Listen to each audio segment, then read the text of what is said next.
I had been unemployed for 2 weeks when the letter slipped under my door. It flashed as if it were made of polished silver. On the front, in flowing cursive engraved into the envelope in sharp, red letters, read 2 words, "To Michael." What the hell? I thought, going over to the door and peeking through the peephole. No one stood outside. I quickly flung the door open, looking down both sides of the apartment hallway. The flickering fluorescent lights overhead cast the pale, yellow wallpaper in a dim light. Everything looked faded and lifeless, as if I were stuck in some sort of purgatory. Sometimes, I felt like Sisyphus, constantly rolling a rock up a mountain for all eternity despite the hopelessness of it. Except, in my case, I sometimes hoped the rock might just crush me to death. Everything had been going downhill for months by this point, and I knew if it got much worse, I would end up homeless again soon within a few days. I knelt down, examining the letter closely. I wondered if perhaps one of my neighbors in the apartment complex had gotten some of my mail by mistake and slipped it under the threshold, but the letter had no stamp and no return address. Someone had clearly just written it and slipped it under my door. Nervously, I touched one of my fingers to it.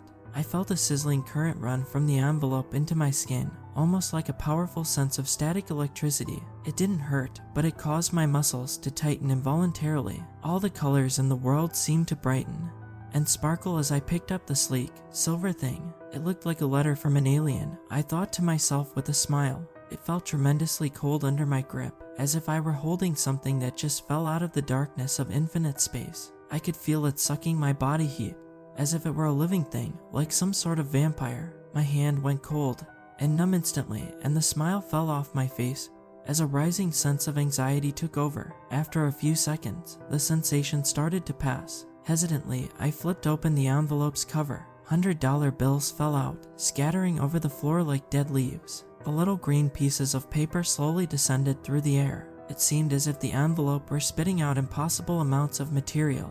More and more money fell out in clumps within the space of a few moments, followed by a piece of paper as glossy and black as obsidian. I stood in amazement around the pile. The amount of money that fell out of this slim envelope wouldn't have fit into a man's leather wallet, less likely this paper-thin metal envelope.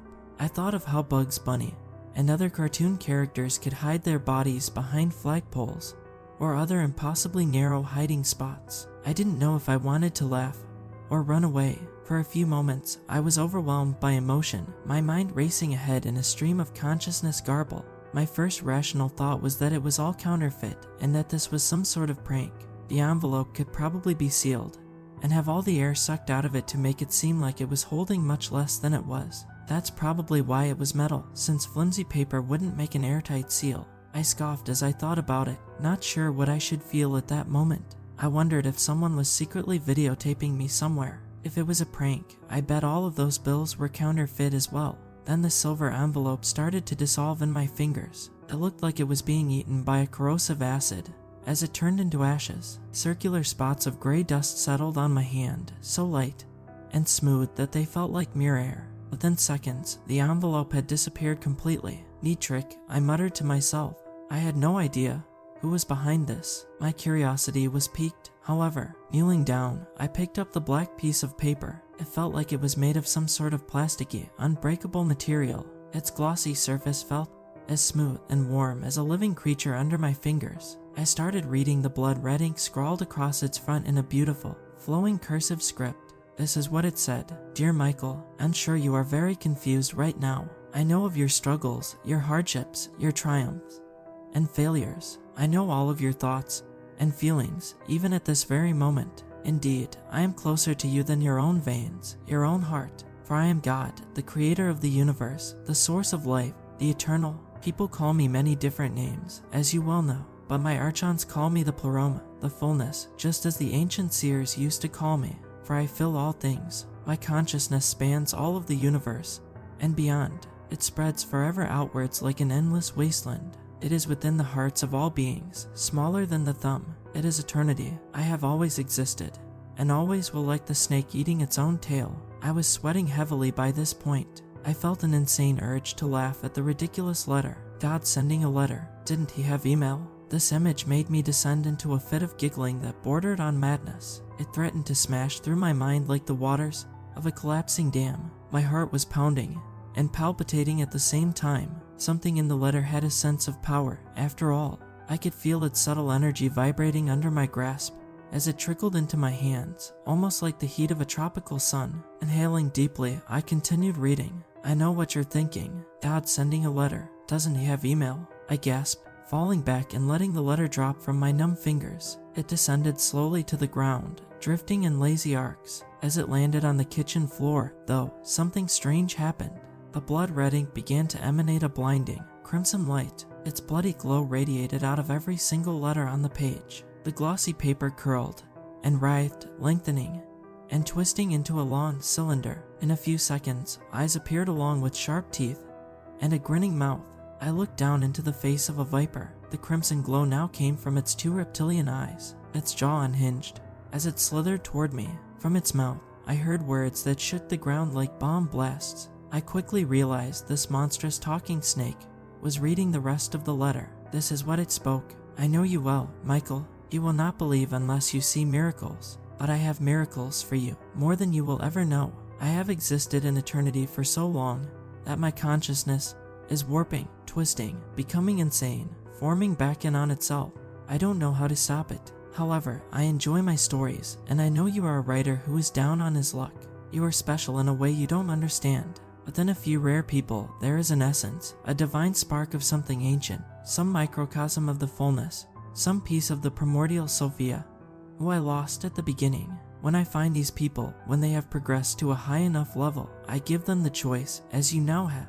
For narrow is the path that leads to heaven, but wide and deep are the paths to hell. Not all who are called will ascend, but I believe in you, and I believe you will make the right choice. Contained within this envelope is $20,000. Every Sunday morning, a silver envelope will appear under your door with more money. I want you to write the most interesting stories you can and put them in there for me. The archons with the faces of men and beasts enjoy singing them to me. If you refuse, the money is yours, but you will never hear from me again in this life. The snake gave a hissing shriek, a sound that slowed down and turned mechanical like the grinding of many gears and the tearing of metal. Then, like the envelope, its body began to fade away into ashes, dissolving in growing circles. Soon, it was no more than gray dust on the linoleum floor, just like the envelope itself. The rest of the week passed in a blur. I didn't sleep much. Every time I did, I would see pieces of paper morphing, turning into talking snakes. Sometimes I dreamed of great singing winged beasts, with 4 faces on their alien heads, a lion, an eagle, an ox, and a man. Each of the faces faced in a different direction, like the 4 points of a compass. Were these the archons the snake had mentioned? I tried writing, but nothing worthy of an infinite God would come to my mind. The entire thing seemed absurd. Did God actually enjoy stories? Well, I thought to myself, if he created the universe, perhaps he did. Perhaps he only created the universe to watch the stories of each individual life passing through in its various stages of birth, suffering, aging, and death.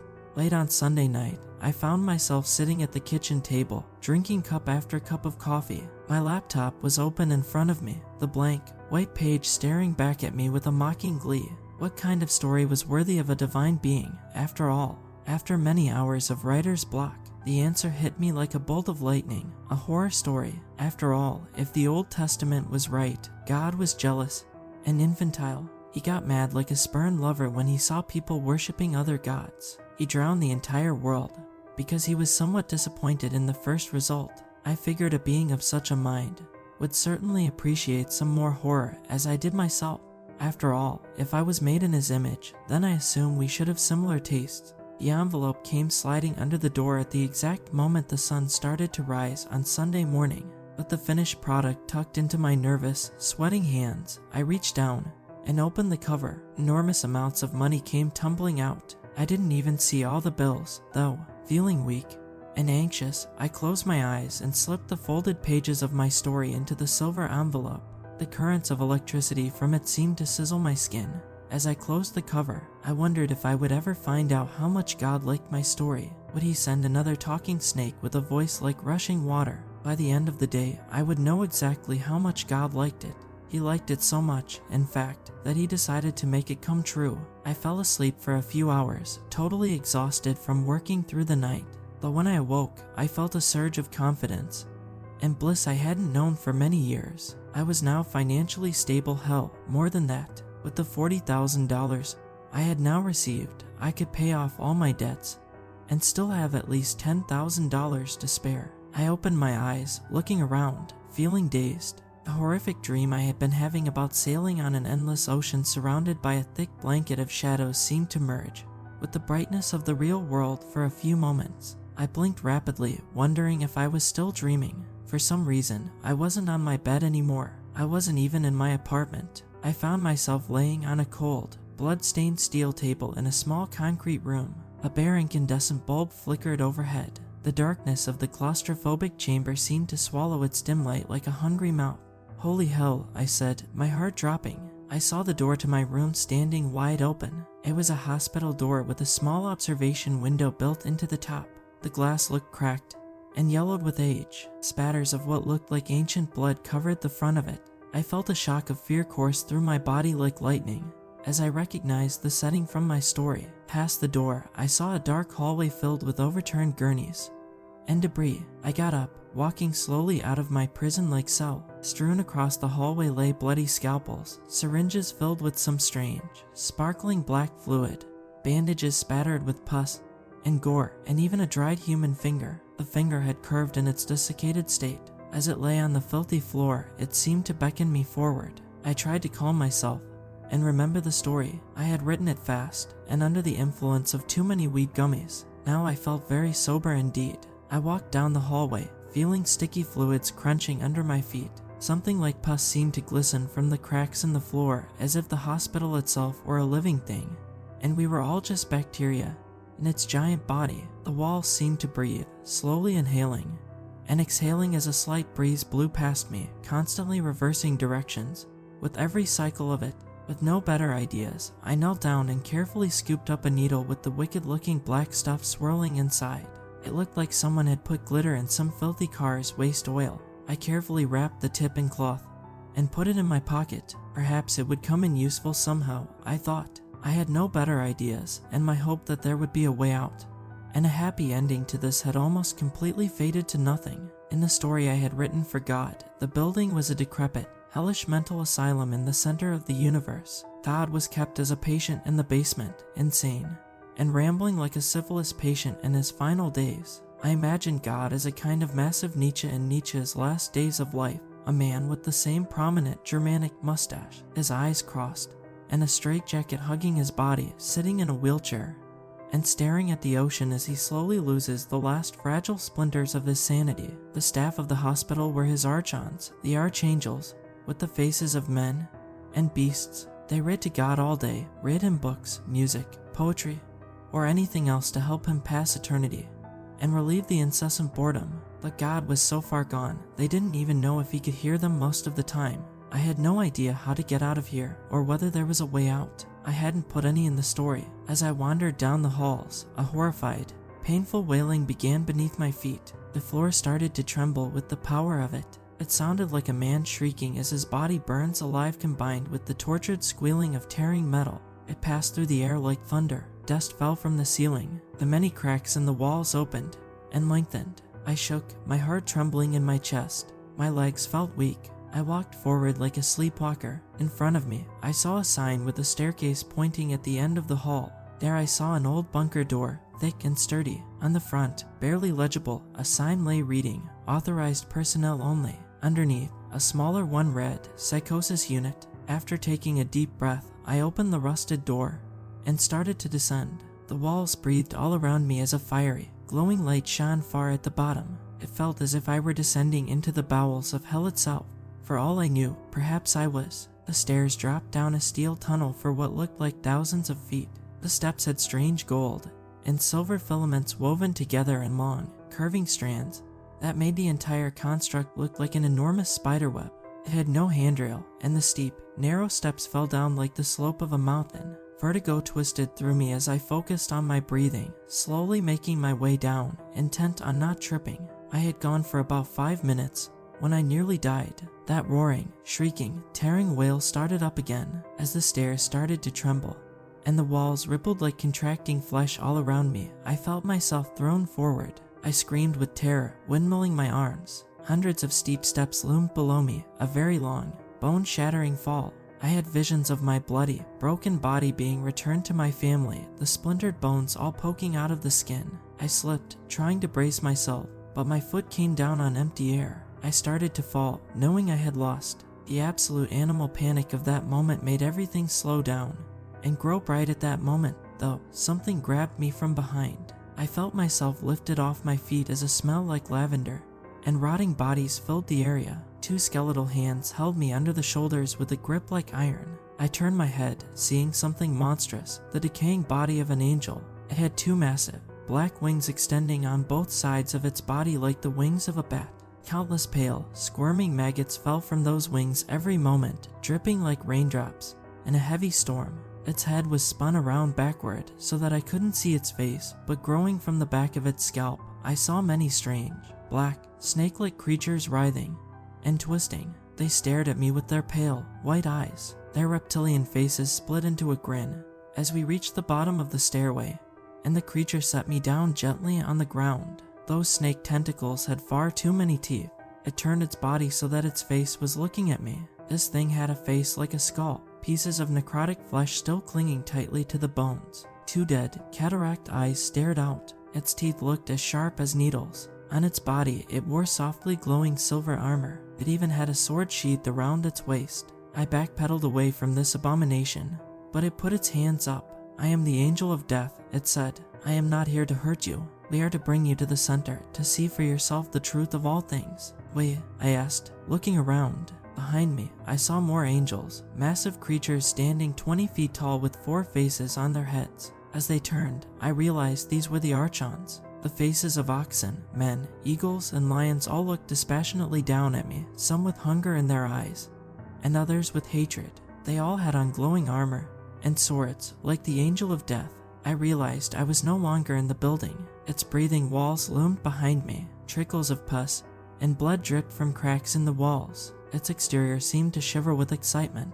I looked up, seeing a sky as dark as an abyss stretching overhead. In front of me lay a wasteland of rocks and fine, black sand. Shadows pressed in on all sides, but far off, there was the flashing of fire. I squinted, seeing a massive door of finely spun gold and silver thread a few hundred feet away across the wasteland.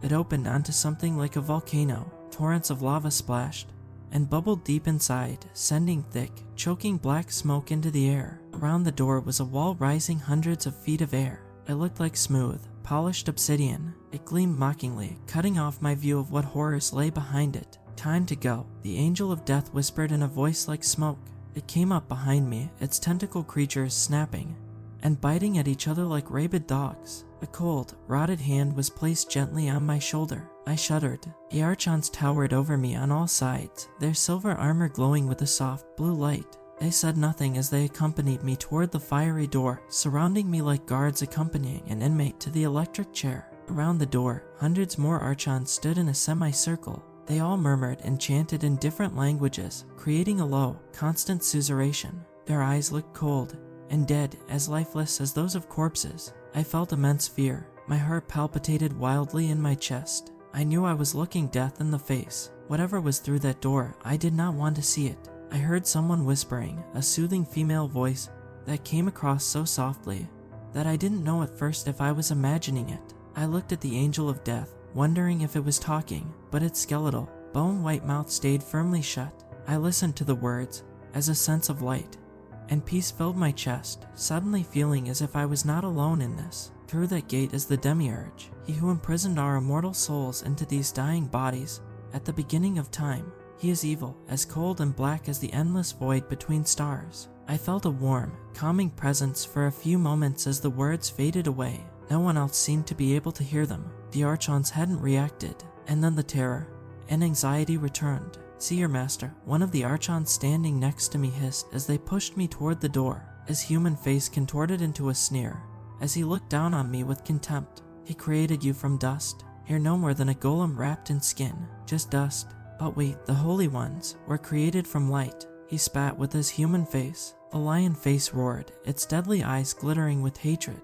The ox head showed only contempt as the eagle gave a predatory glare. I stepped forward and entered the sacred gate. Through its threshold, I saw a face of infinite light soaring hundreds of feet in the air, blinding and radiant. Its eyes seemed like two spinning black holes. Its visage constantly shimmered and morphed, extending into other dimensions. Its geometry shifted in ways far beyond Euclidean spacetime. Underneath it loomed fields of lava and fire. Strange, bone-white tentacles writhed from the mass of light surrounding the face of God, slithering and undulating like snakes. It floated high above the hellish wasteland underneath it.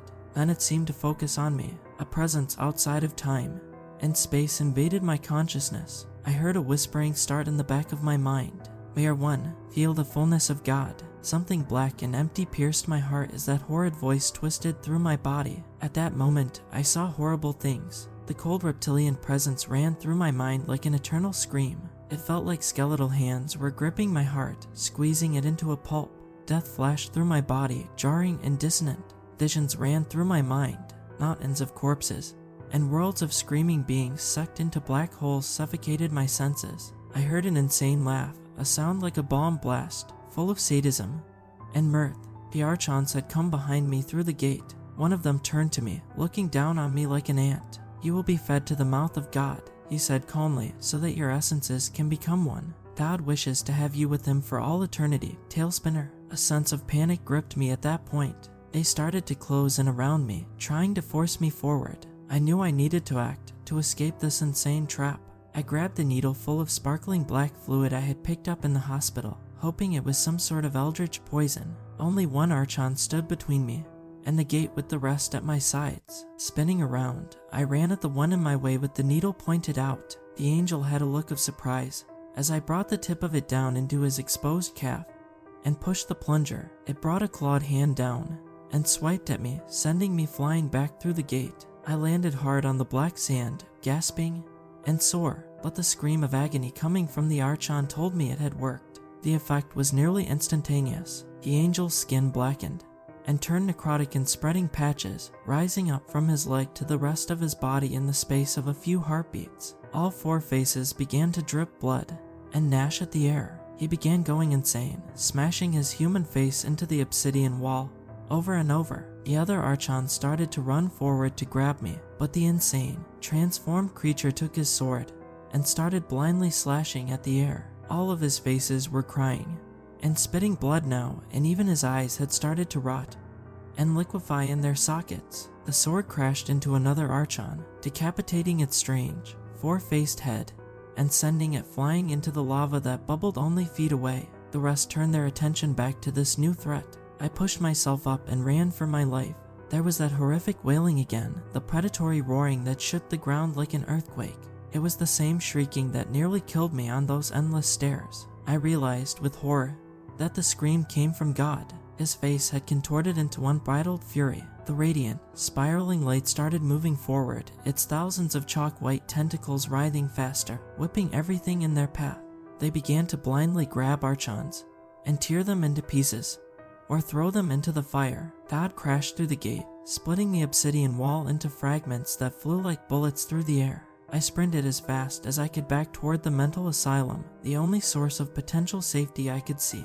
I had little hope that it would help, however. Then that voice came into my mind again, the soothing voice that sounded almost like a loving mother. "This is a place of shadows," the whisper said in my mind again, a soft, female voice whose tone was as cooling as balm on a wound. "This is a mirage, one of the emanations above the source. You have the divine spark within you. You can change the emanations with your mind if you concentrate. Use the divine spark.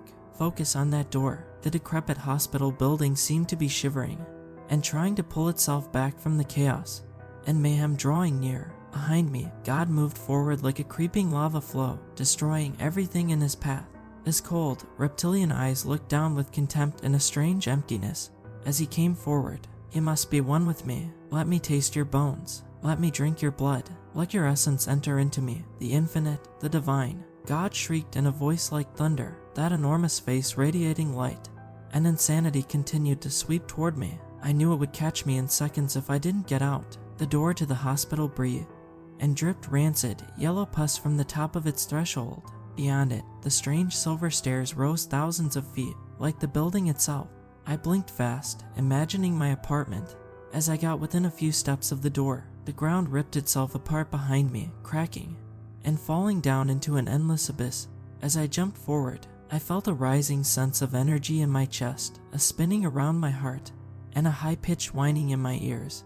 As the door rippled in front of me like a mirage, suddenly the image changed, and I saw my apartment through it. A tentacle, as cold as liquid nitrogen, snatched my ankle. As I flew through the door, my apartment stood in front of me, normal and clean. The tentacles from the mass of light whipped out crazily in all directions, smashing everything within reach. "You cannot leave," Cloud screamed as I felt myself being dragged back. Panicking, I thought of the only thing that might work. Focusing again on the door, I imagined it slamming shut. The swirling vortex of light filled my heart, and for a moment, I felt whole. The door slammed closed with a sound like a gunshot, cutting off the tentacle like a scalpel. The dismembered tentacle still whipped crazily after the door sliced it off. It stayed locked around my ankle even after it stopped moving. I ended up going to the kitchen and cutting it off with a knife. The entire time, it dripped a strange kind of blood, silvery and filled with rainbows, like liquid opal.